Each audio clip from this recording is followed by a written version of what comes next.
Olá pessoal, eu sou André Bernardo, o seu professor da Escola Bíblica Dominical, e nesta semana nós estamos estudando a lição de número 10 da classe dos adultos, da revista do segundo trimestre de 2025, com o tema "E o Verbo se fez carne, Jesus", sobre o olhar do apóstolo do amor, e o comentarista da revista desse trimestre é o nosso pastor Elianai Cabral. O título da lição que nós estamos estudando essa manhã é "A Promessa do Espírito". Então nós vamos estudar sobre esta promessa que Jesus havia mencionado para os seus discípulos, e esta promessa também foi mencionada por um profeta no Antigo Testamento.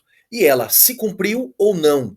Hoje, na atualidade, na geração que nós estamos vivendo, ainda existe o recebimento do Espírito Santo e o batismo do Espírito Santo? É o que nós vamos estudar nesta lição. Então fique conosco até o final para você aprender tudo. Lembrando que nós postamos a videoaula toda semana de cada lição. Então inscreva-se em nosso canal, faça parte da nossa classe preparatória para que você tenha informações, subsídios para você participar da aula presencial, a aula da escola dominical, ou se você é um professor, poder ministrar uma aula com excelência. Então inscreva-se em nosso canal, postamos conteúdos durante a semana relacionados com a lição que nós estamos estudando. Então participe, dê o like no gostei, deixe o seu comentário.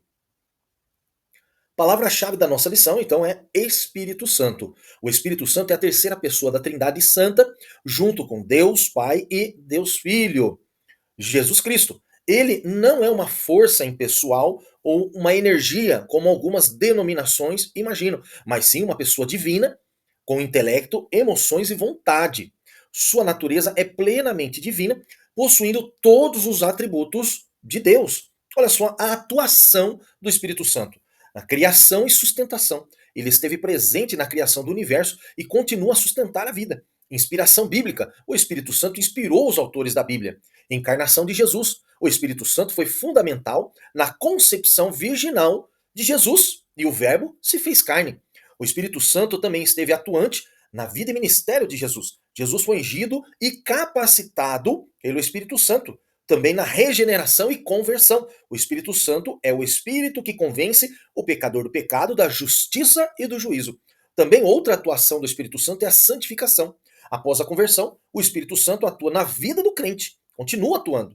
Os dons espirituais também, o Espírito Santo está atuante sobre os dons espirituais, tanto para os crentes como para a igreja. Né? Ele atribui dons espirituais aos crentes para a edificação da igreja. Também outra atuação do Espírito Santo é a habitação. O Espírito Santo reside no coração de cada crente, selando-o como propriedade de Deus. Também na intercessão, o Espírito Santo intercede por nós diante de Deus. Então a atuação do Espírito Santo também é como companheiro e consolador. Jesus prometeu o Espírito Santo como consolador ou auxiliador, que estaria sempre com os seus discípulos. Texto áureo da nossa lição. E havendo dito isso, assoprou sobre eles e disse-lhes: recebei o Espírito Santo. A verdade prática desta lição diz: a promessa do Pai não se restringe a um grupo particular ou um período específico, mas inclui todos aqueles que se arrependem e creem no Evangelho. A leitura bíblica em classe a respeito do tema da lição, que envolve o tema da lição, será feito em João, capítulo 14, verso 16 até o verso de número 18, depois o verso 26. Aí vai para o capítulo 16 do mesmo evangelho, verso 7, 8 e 13. E finalizamos então a leitura bíblica em classe com o capítulo 5 do mesmo evangelho, com a leitura do verso 21 e 22. Como a gente sempre orienta, leia mais de uma vez, em mais de uma tradução de Bíblia, relacione as palavras de mais complexidade e procure a explicação dessas palavras para que você tenha mais entendimento e procure mentalizar todo o capítulo de leitura para que você então compreenda todo o contexto da lição. Introdução da revista. Se você tiver a sua revista, acompanhe, ou se não, acompanhe a nossa leitura, que diz assim: nesta lição, vamos analisar dois momentos significativos. Em primeiro lugar, a afirmação de Jesus aos seus discípulos de que eles receberiam o Espírito Santo, que inicialmente atuaria na vida do pecador para promover a conversão em relação ao pecado, justiça e juízo. Em seguida, estabeleceremos uma ligação entre essa visão regeneradora da promessa do Espírito em João e a perspectiva capacitadora a respeito do Espírito que encontramos no livro de Atos dos Apóstolos, escrito pelo evangelista Lucas. Então nós temos esses dois pontos que serão analisados nesta lição: a atuação do Espírito Santo na regeneração, a atuação do Espírito Santo na capacitação do crente. Primeiro objetivo: analisar a promessa do Pai conforme ensinada por Jesus no Evangelho de João. Segundo objetivo: investigar o fato de que o Espírito habita nos discípulos para que estes cumpram a vontade de Deus. E o terceiro objetivo desta aula: evidenciar o poder transformador da descida do Espírito Santo no dia de Pentecostes. Primeiro ponto da nossa lição: a promessa do Pai. O primeiro assunto diz: Jesus enviará o Consolador. Então nós vamos estudar a respeito deste envio, do envio do Consolador. A promessa estabelecida, então, no Antigo Testamento, nós temos o estabelecimento da promessa do derramamento do Espírito Santo, conforme descrito pelo profeta Joel, no capítulo 2 do seu livro, o verso 28 e 29 que nós destacamos, que diz assim: E acontecerá depois que derramarei do meu Espírito sobre toda a carne, vossos filhos e vossas filhas profetizarão, os velhos sonharão, e vossos jovens terão visões. Até sobre os servos e sobre as servas derramarei o meu espírito sobre o meu espírito naqueles dias. Então nós vemos neste contexto dos versos que o derramamento não é para uma etnia, uma raça, uma denominação específica, mas para todos. Por isso que ele menciona vossos filhos, vossas filhas, vossos servos, vossas servas. Ele está incluindo a todas as pessoas. Olha só, reafirmação do Consolador prometido. Em João capítulo 14, verso 16, Jesus promete outro Consolador, que é identificado como quem? O Espírito Santo. Habitação e presença. O Espírito Santo habitará convosco e estará em vós, que é justamente, né, uma confirmação da promessa do profeta Joel. Então Jesus, ele fala, esse Espírito Santo ele vai habitar convosco e estará em vós, descrito no capítulo 14, verso 17, indicando uma presença contínua e íntima do Espírito Santo na vida do crente. O Consolador prometido irá regenerar. Em João capítulo 16, verso 8, é revelado que o Consolador convencerá o mundo do pecado, da justiça e do juízo. Então, não somos eu e você que conseguiremos convencer uma pessoa dos seus erros, das suas falhas, e aceitar a Jesus como seu único e suficiente Salvador. Mas este trabalho, essa responsabilidade é exclusiva do Espírito Santo. Essa é a função crucial do Espírito Santo, demonstrando sua atuação na regeneração e transformação das pessoas. O Consolador prometido é a terceira pessoa da Trindade. Como nós falamos lá no início, o texto enfatiza que o Espírito Santo é a terceira pessoa da Santíssima Trindade, sublinhando sua divindade e importância igual ao Pai, igual ao Filho. Segundo o assunto do primeiro ponto diz, o Consolador. Então nós vamos falar um pouquinho sobre o Consolador. Olha só, o Espírito Santo será o nosso Consolador.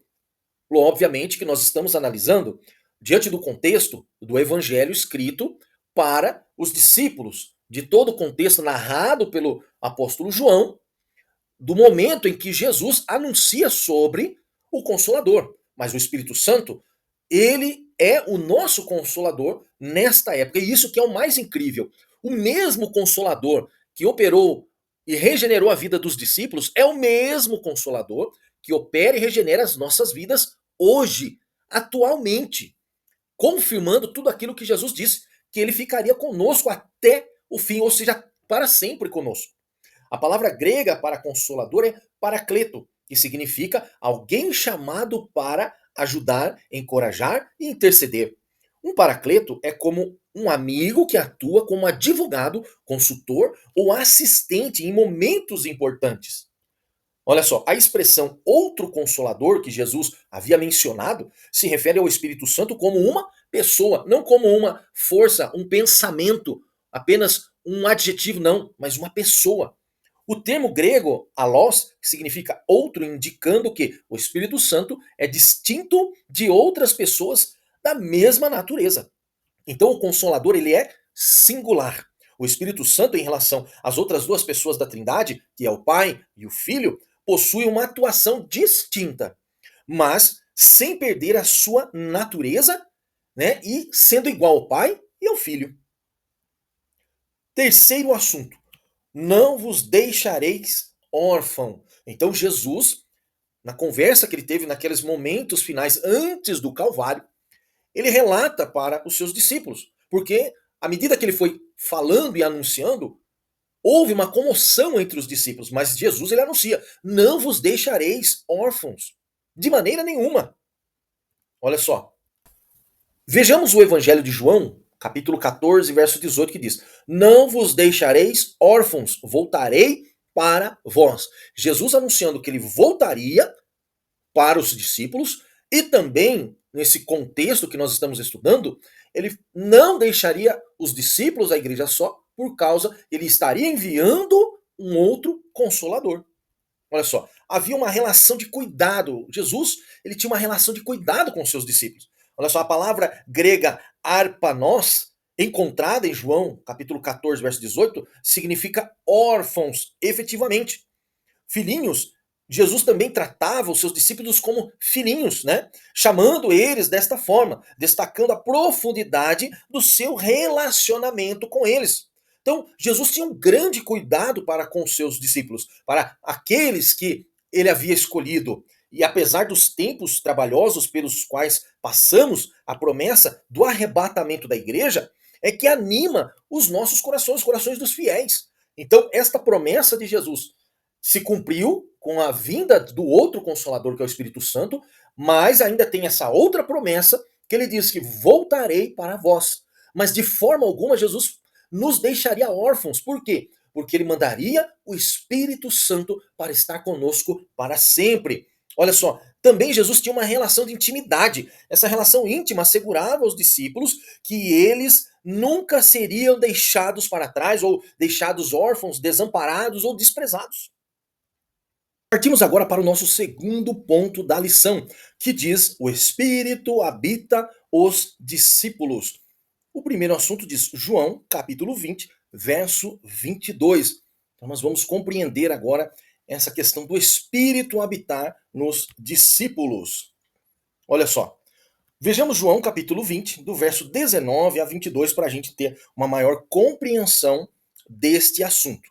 Que diz assim: chegada, pois, a tarde daquele dia, o primeiro dia da semana, aqui nós estamos vendo um contexto pós o Calvário. Entenda bem, pós o Calvário. Capítulos anteriores era antes da cruz, antes do Calvário. Agora é pós-Calvário. O primeiro dia da semana, encerradas as portas, onde os discípulos, com medo dos judeus, se tinham ajuntado. Chegou Jesus e pôs-se no meio e disse-lhes: paz seja convosco. E dizendo isto, mostrou-lhes as suas mãos e o lado. De sorte que os discípulos se alegraram, vendo o Senhor. Disse-lhe, pois, Jesus outra vez: paz seja convosco. Assim como o Pai me enviou, também eu vos envio a vós. Preste muita atenção neste detalhe. Também eu vos envio a vós. Quem? O Espírito Santo.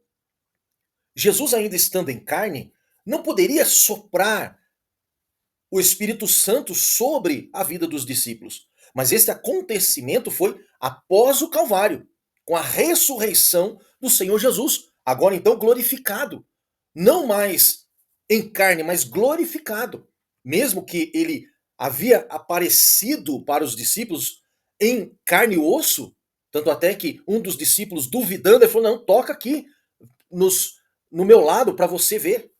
Toque aqui se você está duvidando.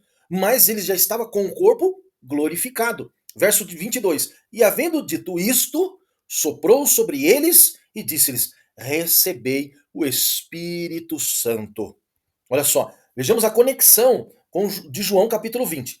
O aparecimento de Jesus ressuscitado, os versos 19 a 22 de João, ocorre após a ressurreição de Jesus, quando os discípulos estão reunidos e Jesus aparece glorificado no meio deles, cumprindo a promessa de ressurreição. Nós temos dois cumprimentos de promessa. O primeiro é o da ressurreição. E o segundo cumprimento é o recebimento do Espírito Santo. Amplitude da passagem. Essa seção expressa o que Jesus havia dito, que não deixaria quem? Os discípulos órfãos, sozinhos, abandonados. Então anuncia no verso 21, eu vos envio a vós. Jesus relembra os discípulos do que havia falado antes do seu calvário e procede imediatamente confirmando aquilo que ele tinha falado. Olha só, segundo assunto, o sentido de assoprou sobre eles o Espírito. Vamos compreender esse sentido assoprou sobre eles. O versículo de João, capítulo 20, verso 22, onde Jesus assopra sobre seus discípulos o Espírito, é um ponto de debate teológico. Olha só, a palavra grega traduzida como assoprar é infusão.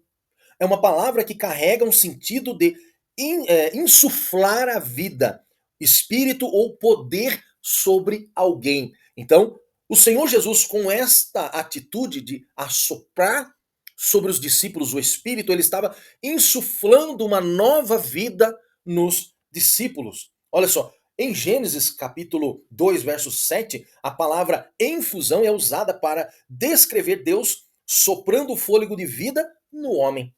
Também em Ezequiel capítulo 37, verso 9, o termo infusão aparece novamente no contexto de assoprar sobre os mortos para que vivam. Então, esta palavra que Jesus havia pronunciado e assoprar o Espírito Santo sobre os discípulos, ele está destacado e tem o mesmo significado de quando anunciado nesses dois livros do Antigo Testamento.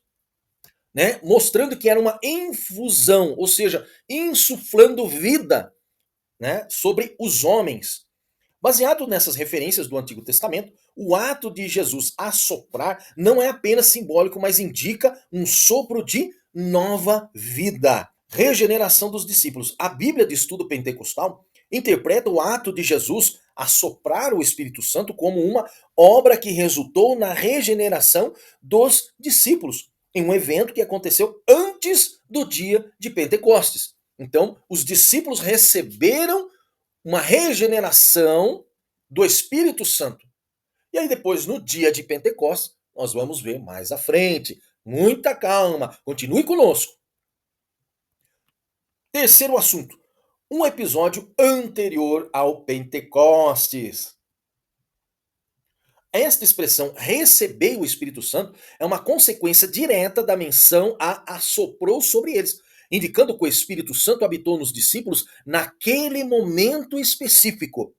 Então, existe uma diferença aí entre receber o Espírito Santo e o ato do revestimento de poder do Espírito Santo que aconteceu no dia de Pentecostes. Isso é muito importante para você compreender.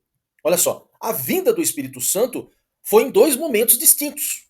Primeiro, em João capítulo 20, verso 22, onde Jesus assopra o Espírito Santo na vida dos discípulos, regenerando, trazendo uma nova vida para os discípulos. A vinda do Espírito Santo promove então o quê? Regeneração, nova criação nos discípulos, e isso significa que houve uma mudança interior fundamental. E o segundo momento da atuação do Espírito Santo foi em Atos dos Apóstolos, capítulo 1, verso 8, que é justamente o chamado de Pentecostes. O Espírito Santo promove, então, neste momento do Pentecostes, nos discípulos, uma capacitação para o serviço. Então, esta obra teve como objetivo capacitar os discípulos para pregar o Evangelho, começando em Jerusalém, até os confins da terra. Partimos agora para o terceiro e último ponto, fazendo então o fechamento dessa pré-aula. Se você ainda não é inscrito do nosso canal, inscreva-se em nosso canal. Fique conosco até o final desta aula. Depois, se você tiver ainda alguma dúvida, deixe nos comentários, dê o like no gostei, compartilhe esse vídeo com seus alunos, com seus familiares, com seus amigos. Vamos estudar a palavra de Deus, vamos aprender mais da palavra de Deus, pois a palavra de Deus ela se renova a cada dia. Terceiro ponto diz, a promessa do Pai no dia de Pentecostes. O primeiro assunto diz de repente. Então, de repente, algo extraordinário aconteceu. E é o que nós vamos ver agora. Cumprindo então a promessa do derramamento do Espírito Santo sobre toda a carne. Olha só, aparições de Jesus, da Páscoa ao Pentecostes. As aparições de Jesus descritas em João capítulo 20 ocorreram no período entre a Páscoa e o dia de Pentecostes. Olha só, após a sua ressurreição, Jesus, em glória, apareceu aos seus discípulos. Também, na Páscoa, Jesus foi o Cordeiro de Deus, sacrificado para a expiação. 50 dias após a Páscoa, era celebrada a festa da colheita, conhecida como Pentecostes. Ao final desse dia, Jesus havia prometido aos seus discípulos que eles receberiam poder, capacitação para pregar o evangelho. Olha só, e de repente o Espírito Santo foi derramado, conforme descrito em Atos capítulo 2. Um evento extraordinário que marcou o cumprimento da promessa do nosso Senhor. Segundo assunto, e todos foram cheios do Espírito Santo. Olha só, a regeneração e batismo no Espírito Santo. Então, existe uma diferença. E nós podemos perceber claramente a respeito disso. Vamos entender então essa diferença. Olha só, regeneração, o começo da nova vida. A regeneração é uma obra do Espírito Santo que acontece no momento da onde? Da conversão. Porque o Espírito Santo é aquele que tem a responsabilidade de convencer o homem do pecado, do juízo e da justiça. Então nós vemos claramente isso em que, primeiro, o Espírito Santo traz regeneração e depois capacitação. Olha só, é o ato pelo qual o Espírito nos dá uma nova vida em Cristo, transformando o nosso interior. O batismo no Espírito Santo é a capacitação para o testemunho. Então nós temos a regeneração, que é o começo, e depois o batismo, que é a capacitação. Após a regeneração, os salvos precisam ser cheios do Espírito Santo e revestidos de poder para testemunhar o Evangelho. Então, nós vemos diante disso que você não faz nada se o Espírito Santo não te orientar, se o Espírito Santo não te usar, se você não estiver cheio do Espírito Santo. Se você não estiver cheio do Espírito Santo, você será como uma lata vazia, que só faz barulho, mas não tem nada dentro, é vazio. Agora, se você for batizado com o Espírito Santo, for capacitado pelo Espírito Santo, então você será uma grande testemunha e muitos ouvirão aquilo que você anunciar, porque não será você, mas é o Espírito Santo te revestindo de poder para pregar o Evangelho. Aleluia! Teólogos, especialmente com base no livro de Atos, associam ser cheio do Espírito Santo ao batismo no Espírito Santo. Um exemplo disso é o que ocorreu em Atos capítulo 2, onde todos foram cheios do Espírito Santo. Cumprimento da promessa de Joel, cumprimento da promessa de Jesus. E como resultado, começaram a falar em outras línguas, conforme o Espírito Santo lhes concedia que falassem. E é importante dizer que isso não se findou com os apóstolos. Isso é atual, é para a nossa geração, é para esta igreja que está atuando, é para todo aquele. Por quê? Porque Jesus disse claramente que o Espírito Santo estaria conosco para sempre. O Consolador estaria conosco para sempre. E se o Consolador está conosco para sempre, o seu poder, o revestimento de poder do Espírito Santo também está. Olha só, este batismo é visto como uma experiência subsequente à conversão, que capacita o crente para o serviço e o testemunho. Terceiro assunto desse terceiro ponto. Que lição maravilhosa, meu irmão. Que lição maravilhosa. Falar do nosso Senhor Jesus, falar do nosso Consolador, do Espírito Santo e daquilo que ele pode fazer, de como ele age na vida, tanto na minha vida como na sua vida.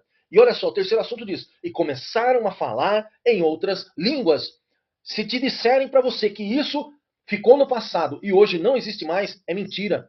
Porque se hoje não existe mais falar em outras línguas, ser revestido do poder do Espírito Santo, ser capacitado, ser cheio do Espírito Santo, se isso ficou no passado, nós não temos esperança.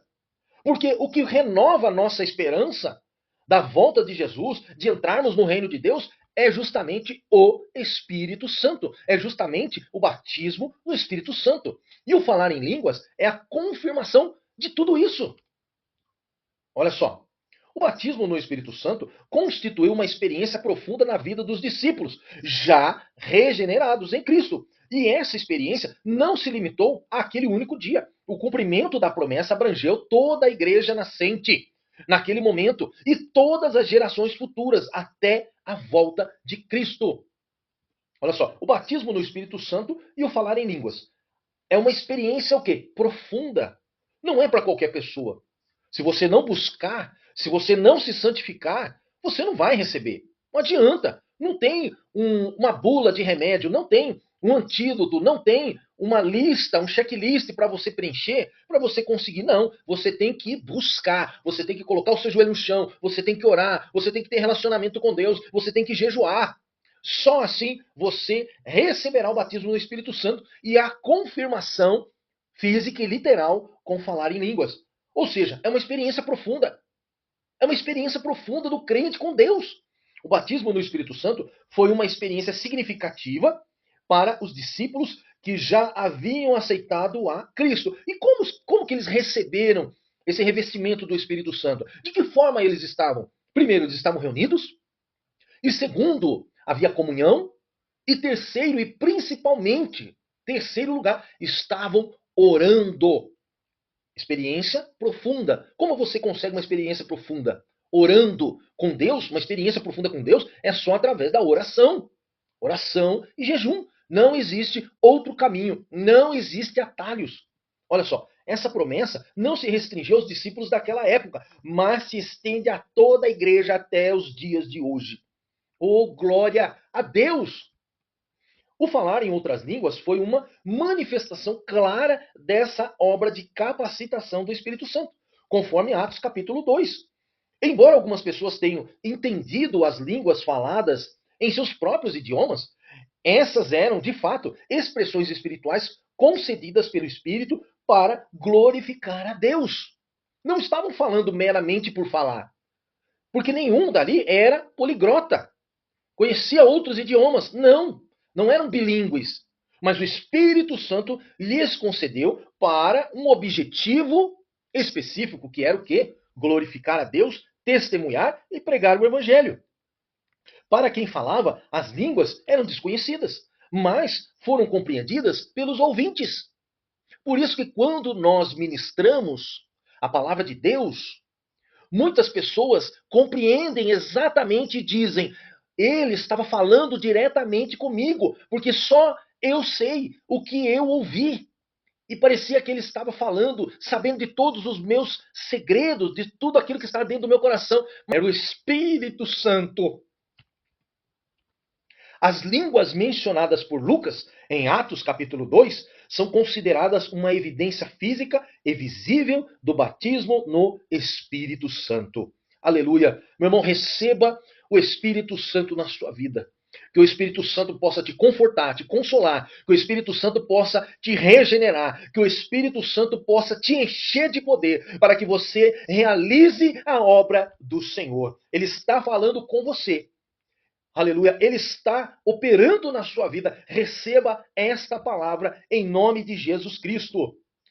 Partimos agora para a conclusão desta lição, que diz assim: a promessa do Pai tem a ver com a regeneração do pecado e com a capacitação do salvo para testemunhar do Senhor Jesus em todos os lugares. Não é para você fazer fama, não é para você brincar, não é para você mentir, não é para você enriquecer ou enganar as pessoas. É para você ter uma regeneração em sua vida e ser capacitado para testemunhar do Senhor Jesus em todos os lugares.